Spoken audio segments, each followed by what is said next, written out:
जी का साम्राज्य है जिसमें आपकी कोई सहायता नहीं होती, आपका जो लोन है, आपका जो कर्ज है कभी माफ नहीं होता, लेकिन बड़े बड़े सेठों का, अंबानी जी का, अडानी जी का लाखों करोड़ का लोन माफ होता है। ये मोदी जी का साम्राज्य है जिसमें जो बिहार की शिक्षा व्यवस्था थी जो मजबूत थी, जिससे आईएएस ऑफिसर जाते थे पूरे देश में, आईपीएस, आईएफएस, आज ठप हो चुकी है। बड़ी बड़ी बातें करते हैं मंच पर आकर, लेकिन दिखाने को क्या है? कौन सा नया कॉलेज बनवाया, कौन सी नई यूनिवर्सिटीज, विश्वविद्यालय बनवाए, ऊपर से नौजवान को शिक्षित करने के लिए आप सब कमर तोड़ते हैं, संघर्ष करते हैं, कर्ज लेते हैं, क्योंकि मैं जानती हूं कि आप में से एक ऐसा नहीं है जो ये नहीं चाहता कि अपना बच्चा अपने से ज्यादा तरक्की करे। एक ऐसा नहीं है। गरीब से गरीब परिवार में जाओ, दूर दराज इलाके के गांव में जाओ, वहां के लोग कहेंगे सबसे पहला लक्ष्य क्या है? बच्चों को पढ़ाना है, बच्चों को शिक्षित करना है, बच्चों को रोजगार दिलवाना है, ताकि बच्चे अपने पैरों पे खड़े हो पाए। लेकिन ये मोदी जी का साम्राज्य है, इसमें यहां बिहार की जो शिक्षा की व्यवस्था है वो ठप हो चुकी है। क्या कह रहे हैं?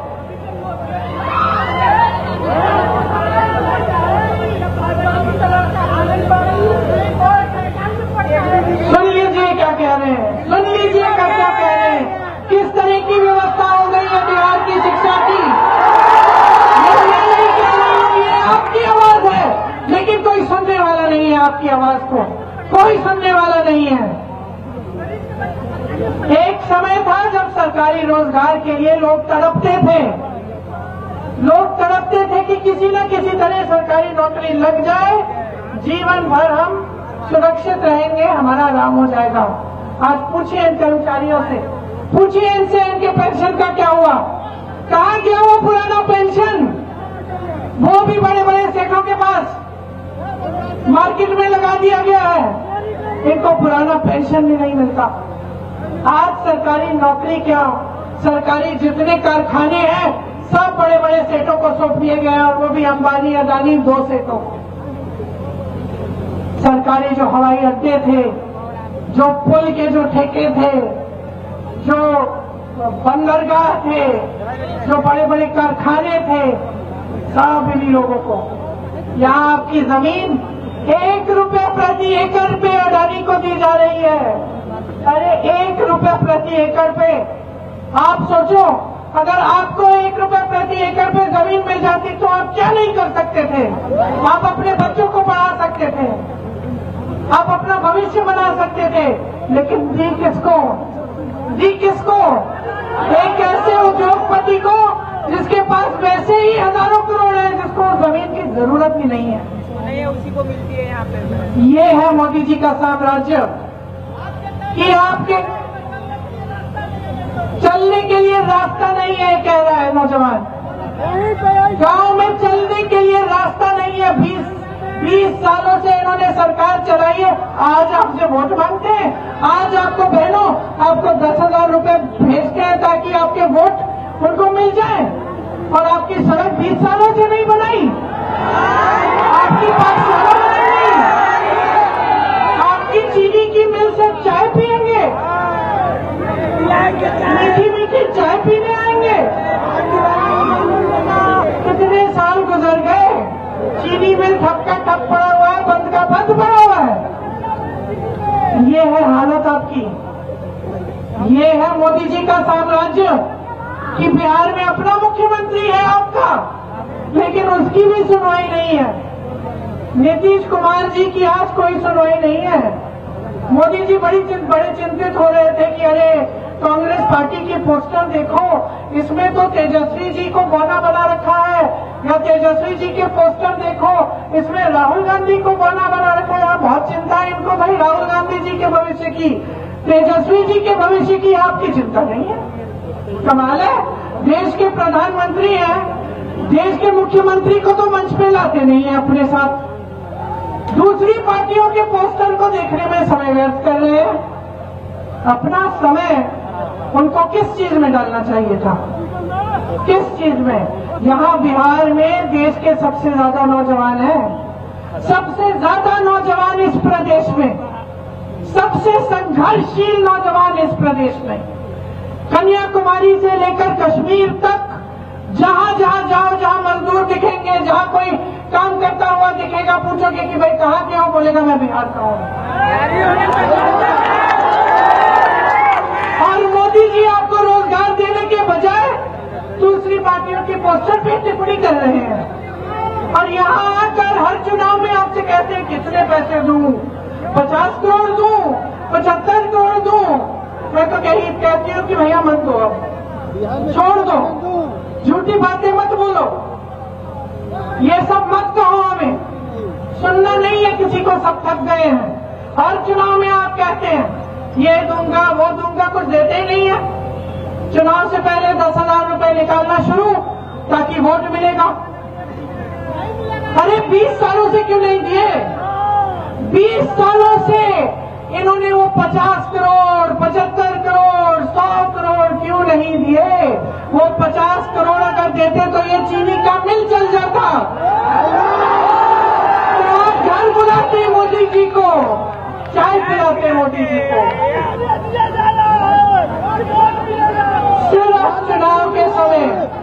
सिर्फ चुनाव के समय आपकी बात होती है, बाकी 5 सालों में अडानी की बात होती है, अंबानी की बात होती है।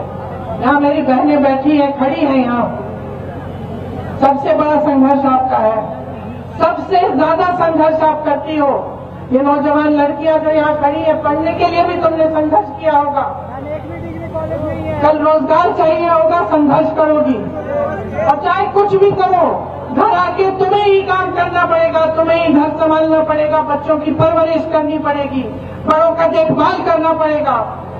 सब खाना खाएंगे, अंत में तुम खाओगी, सब सो जाएंगे, अंत में तुम सोगी, सब काम करके थक के आके लेट जाएंगे, तुम लेटोगी नहीं।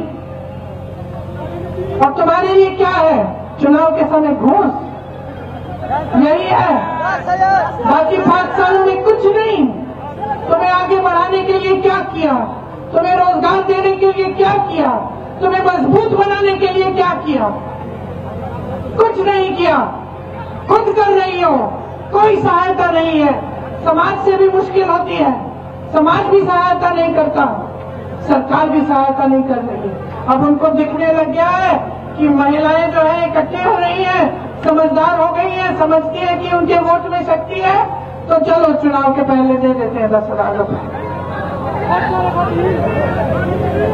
आज ये परिस्थितियां हैं आपकी, ये परिस्थितियां हैं कि आपके सामने देश के बड़े से बड़े नेता आकर झूठ बोलते हैं। बिल्कुल सही बोला। अगर देश बचाना है, देश चलाना है, तो ये सरकार हटानी पड़ेगी। अगर अपना भविष्य बनाना है, तो ये सरकार हटानी पड़ेगी। आप में से हर परिवार में से कम एक सदस्य पलायन करके जाता होगा। कोई समझता है कि इसका मतलब क्या है? कोई समझता है कि जब यहाँ से बड़े शहर में जाते हो, अपनों को छोड़ के जाते हो, अपने परिवारों को छोड़ के जाते हो, अपनी बीवियों को, बच्चों को, माँ बाप को, माँ बाप बीमार है, बुढ़े हैं, आ नहीं सकते वापस, संघर्ष करते हैं यहाँ पे, तुम संघर्ष करते हो वहां पे। 10-10 लोग एक कमरे में ठूसे हुए सोते हैं रात को। जहां नौकरी मिल जाती है वहां नौकरी ले लेते हैं। अच्छा वेतन है, नहीं है, कोई बात नहीं, कुछ तो मिल रहा है, चलो घर भेजने के लिए कुछ तो होगा हाथों में। दिन रात काम करते हो, अपमान सहते हो, लोग उल्टा सीधा बोलते हैं, सह लेते हो, पी लेते हो, चुप रहते हो, क्योंकि और कोई चारा नहीं, मजबूरी है। दूर जाते हो, इतनी दूर जाते हो, इतनी दूर जाते हो अपने परिवारों को छोड़कर। कोई अपना नहीं होता किसी बड़े शहर में, कोई सहायता नहीं करता। बच्चे बीमार पड़ जाते हैं, आने नहीं देते, नौकरी करनी पड़ती है, वहां रहना पड़ता है। कोई समझता है कि दर्द क्या है आपका, कि जब तक नौकरी खत्म करके आओगे बुजुर्ग हो जाओगे, छुट्टियों में दिखेगा तुम्हारा परिवार, यहाँ कुछ नहीं मिलने वाला, ये है दुख तुम्हारा।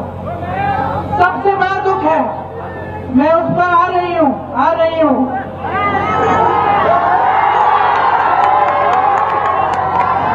देखो सुनो, समझो मेरी बात, हाँ समझो मेरी बात।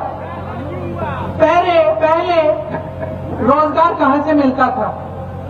सबसे पहले सुन लो ध्यान से, सबसे पहले खेती किसानी से मिलता था। खेती करते थे, पैसे कमा लेते थे, खेती में रोजगार भी बन जाता था, मजदूरी भी लग जाती थी। आज उसमें पैसे नहीं रहे, कमाई नहीं रही, मुश्किल ही मुश्किल है, सरकार की मदद नहीं है, तो चलो वहां से रोजगार नहीं मिल रहा है।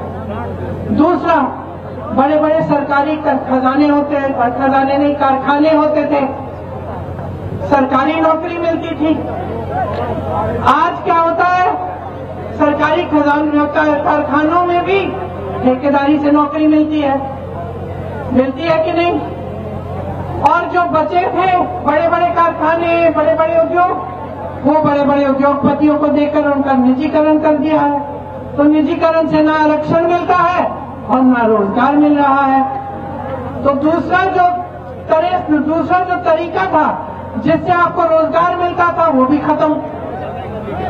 तीसरा, आपको सेना में भर्ती होने से मिलता था, फोर्सेज में मिलता था।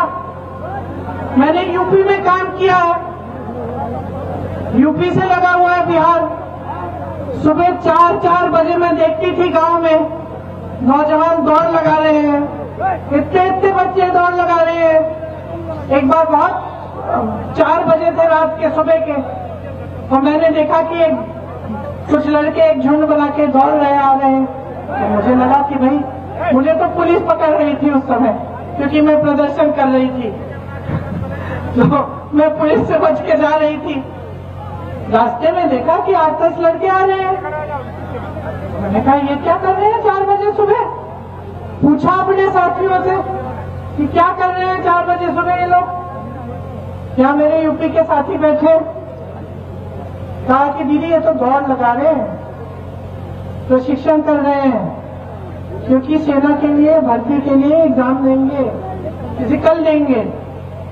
फिर मैंने बातचीत की उन बच्चों से और उन्होंने बताया, हाँ तुम जितने थे उनमें से आधे तो बड़े थे, आधे तुम जितने थे, कि चलो 1-2 साल बाद देंगे हम इम्तिहान, फिर भी हम अभी से प्रशिक्षण करते हैं। इतना चाहते थे लोग कि हम सेना में जाएंगे, और उसमें सिर्फ नौकरी की, रोजगार की बात नहीं थी, उसमें देशभक्ति की बात भी है। क्या किया इन्होंने? अग्निवीर ले आए, 4 साल सेना में जाओ, उसके बाद घर बैठो बेरोजगार। ये स्कीम लाए, और जनता को इतना बेवकूफ समझ रखा है कि जब ये स्कीम लाए तो मोदी जी ने इस स्कीम का ऐसा ऐलान किया कि भगवान जाने कौन सी बढ़िया चीज लाए आपके लिए। और कर क्या रहे थे? सेना को कमजोर कर रहे थे, आपको कमजोर कर रहे थे। तो समझ लीजिए, जहां जहां से रोजगार मिलता था सब खत्म कर रहे हैं, सब बड़े बड़े उद्योगपतियों के हाथ जा रहा है। शिक्षा के संस्थान बन नहीं रहे हैं, अस्पताल नहीं है ठीक ढंग के इलाज के लिए, प्राइवेट में जाना पड़ता है। प्राइवेट में फीस जानते हैं कितनी है? आप जानते हो, बड़े बड़े नेता जानते हैं कि नहीं मुझे मालूम नहीं, आप जानते हो, क्योंकि जब कोई किसी बड़ी बीमारी से इसका सामना करना पड़ता है, आपको कर्ज लेना पड़ता है। ये है परिस्थिति आज आपकी, इस महान प्रदेश की, जिसने इस देश को बनाया है, जो आज भी इस देश का निर्माण कर रहा है, कन्याकुमारी से लेकर कश्मीर तक। मेरे भाई यहाँ आए यात्रा करने के लिए वोट चोरी के खिलाफ।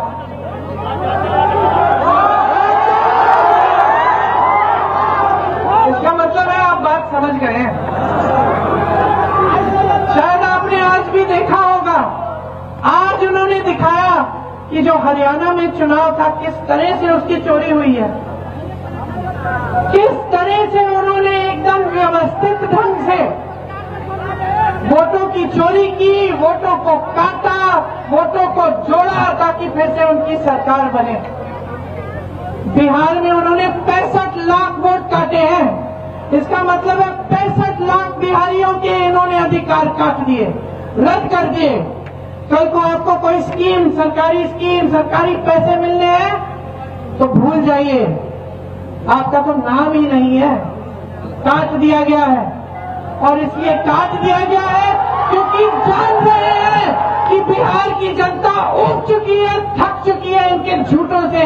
बिहार की जनता बदलाव चाहती है, बिहार की जनता एक नई सरकार चाहती है, बिहार की जनता अपना पुराना गर्व चाहती है, अपना रोजगार अपनी धरती में चाहती है, अपने जो नौजवान को अपने बिहार में सशक्त करना चाहती है। महागठबंधन है हमारा, हमने आपके लिए सोचा है। हम चाहते हैं कि हमारी बहनें मजबूत बने। मुझे मालूम है कि आपको 10,000 रुपए दिए जा रहे हैं अभी चुनाव के पहले। इनकी बातों में मत पड़ो, समझदार हो, पैसे ले लो, कुछ अच्छा करो, उससे बचा लो, लेकिन वोट मत दो अपना, मत दो अपना वोट। अपना वोट तुम इन बच्चों के लिए दो, इन बच्चों के लिए जो दो, क्योंकि अगर महागठबंधन की सरकार आएगी इन बच्चों का भविष्य बनेगा। हम हर गरीब महिला को हम 2500 रुपए हर महीने देंगे। हम हर गरीब परिवार को एक मकान और उसके साथ अब या तो मकान मिलेगा या 3 से 5 डिसमिल जमीन मिलेगी। जो जमीन मिलेगी वो महिलाओं के नाम होगी, बहनों आपके नाम होगी। हम समझते हैं कि देश का पैसा आपका पैसा है, आपके हाथों में वापस जाना चाहिए। महिलाओं के लिए कॉलेज बनवाएंगे, अच्छी शिक्षा की व्यवस्था कराएंगे। और मैंने इलाज की बात की, 25 लाख रुपए तक आपका इलाज मुफ्त में होगा। किसी को भी कोई भी बीमारी हो, चाहे कैंसर हो, चाहे हार्ट की बीमारी हो, चाहे लीवर की बीमारी हो, चाहे फेफड़े की बीमारी हो, 25 लाख तक आपका इलाज मुफ्त में होगा। ये काम हमने किया है। जहां कांग्रेस की सरकारें हैं वहां पे महिलाओं को हर महीने पैसे मिल रहे हैं। जहां कांग्रेस की सरकारें हैं वहां कर्ज माफ हुए हैं किसानों के। जहां कांग्रेस की सरकारें हैं वहां पे, जहां राजस्थान में सरकार थी वहां पे 25 लाख का इलाज मुफ्त में हुआ। मैं खुद मिली ऐसे लोगों से जिनके आंखों में आंसू थे। मुझे बताया कि हमारा हार्ट का पूरा ऑपरेशन मुफ्त में हुआ है, हमें एक पैसा नहीं देना पड़ा। यही हम आपके लिए करना चाहते हैं। यहाँ की जीविका दीदियां हैं, उनको 30,000 रुपए प्रतिमाह हम दिलवाएंगे और पक्की नौकरी मिलेगी आपको। हम हर अनुमंडल में महिला कॉलेज की स्थापना करेंगे।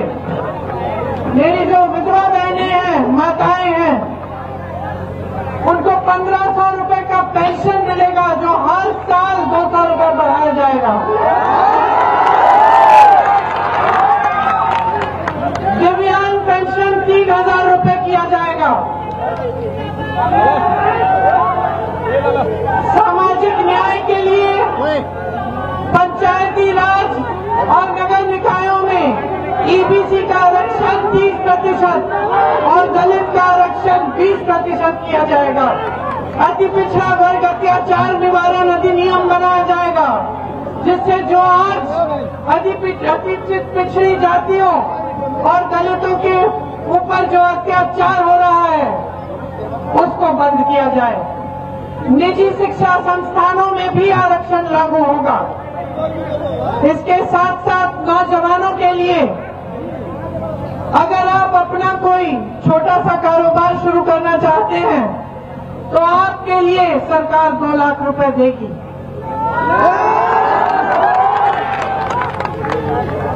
जो आज आप पेपर लीक की समस्या से जूझ रहे हो, सुनिए, जो पेपर लीक की ये समस्या है ना, बार बार आप पेपर दे रहे हो, बार बार पेपर लीक हो रहा है, बार बार आपको समय व्यर्थ करना पड़ता है।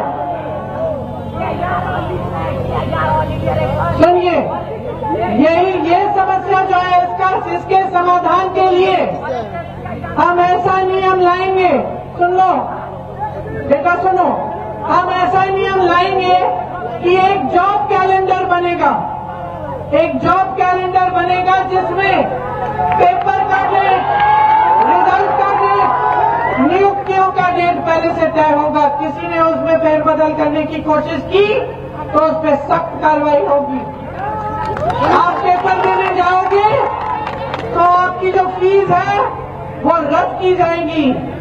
आप पेपर देने के केंद्र में जाएंगे तो जाने की जो आपको लगेगा किराया वो आपको दिया जाएगा, मुफ्त में होगा, समझे आप? और सरकारी नौकरियां जो आज खाली पड़ी हैं वो आपको दिलवाई जाएंगी। हर गरीब परिवार में जिसमें आज रोजगार नहीं है उसमें कम से कम वो एक रोजगार देने का प्रयास हम करेंगे। जो सिलेंडर बहने आप इतना महंगा खरीद रही हो उसको हम 500 रुपए का करेंगे, और हमने जहां सरकार है सिलेंडर का दाम हमने घटाया है। मैंने सरकारी कर्मचारियों की बात की, आपको पुराना पेंशन मिलेगा अगर हमारी सरकार आएगी बिहार में। मनरेगा में 300 रुपए प्रतिदिन मजदूरी मिलेगी और काम के दिन 2 गुने किए जाएंगे। मेरे किसान भाई सुन लें, 200 यूनिट बिजली आपको मुफ्त मिलेगी। हर विधानसभा में स्थानीय रोजगार को बढ़ावा देने के लिए अलग से 10 करोड़ रुपए भेजे जाएंगे और संविदा कर्मियों और आउटसोर्सिंग पर कार्यरत कर्मचारियों को स्थायी बनाया जाएगा। हम ये सब करना चाहते हैं आपके लिए और सिर्फ कह नहीं रहे हैं। आप देखिए जहां हमारी सरकारें हैं कितना काम हो रहा है, किस तरह से जो पैसे जनता के हैं वो वापस जनता के जेब में डाले जा रहे हैं। देखिए समय आ गया है बदलाव के लिए। आपकी आंखों के सामने सब कुछ है, सच्चाई है। कोई दिल्ली से बड़ा नेता मेरी तरह आ रहा है आपको समझा रहा है, इसकी जरूरत नहीं है। आप जी रहे हो, आप देख रहे हो। आप सुबह उठते हो, घबराहट होती है कि आज क्या होगा, आज कमा पाएंगे कि नहीं पाएंगे। कोई नई समस्या उठती है, उसका सामना करना पड़ेगा। बदलाव का समय आ गया है, अपने भविष्य को बनाने का समय आ गया है। मन बना लो मेरे भाइयों और बहनों। सुनो, तुम इधर आओ, मेरे से बात करो, मुझे अपनी समस्या समझाओ। आओ, आजा आजा। अरे मार क्यों नहीं इनको, इनसे कहिए। आजा आजा,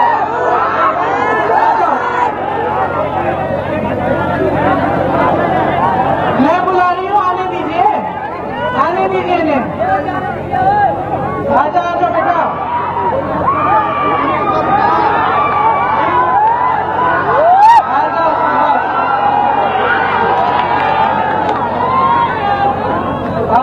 ऊपर आओ।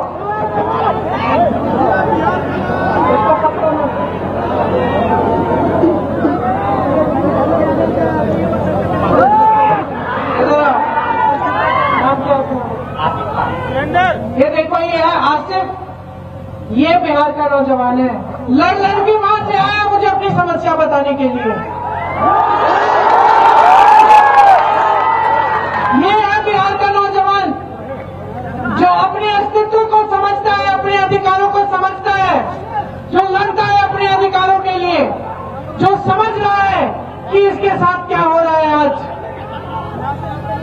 तो मैं कहना चाहती हूं, मेरे भाषण के बाद तो मुझे समझा लेना बात, मैं कहना चाहती हूं कि आप में जोश है, आप में काबिलियत है, आप में इस देश के सबसे ज्यादा नौजवान बिहार में है, आप में गर्व है अपनी धरती पे,